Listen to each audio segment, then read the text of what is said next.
Good afternoon বন্ধুরা। আজকে আমি রান্না করেছি, সেগুলো তোমাদেরকে তুলে ধরবো। আজকে ডাল করেছি, মুসুরির ডাল করেছি, টমেটো, শুকনো লঙ্কা আর সাদা জিরে দিয়ে। আর পুঁই শাকের চচ্চড়ি করেছি, ইলিশ মাছ আর কাতলা মাছের মাথা দিয়ে, বেগুন, কুমড়ো আর ফোড়নে দিয়েছি 5 ফোড়ন, কাঁচা লঙ্কা দিয়ে নুন, হলুদ, জিরের গুঁড়ো দিয়ে করেছি। মাছের ঝোল করেছি পাতলা করে, মানে একটু লাল লাল ঝোল। আলু দিয়েছি, আলু দিয়ে কাতলা মাছের ঝোল করেছি।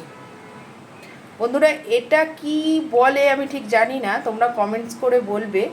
এইটা ইয়ের মতন দেখতে, ঝিঙের মতন দেখতে। আমার হাজব্যান্ড জানে, সে এখানে নেই, বলতে পারলো না। এটাকে কি বলে তোমরা একটু জানিও আমাকে, এটা কমেন্টস করো। মাছের ঝোল করেছি পাতলা করে, আর আলু ভাজা করেছি। কেমন লাগলো তোমরা আমাকে জানিও। সাথে দেখো, পাশে দেখো, আমার বেল আইকনটা সাবস্ক্রাইব করে দিও। Thank you.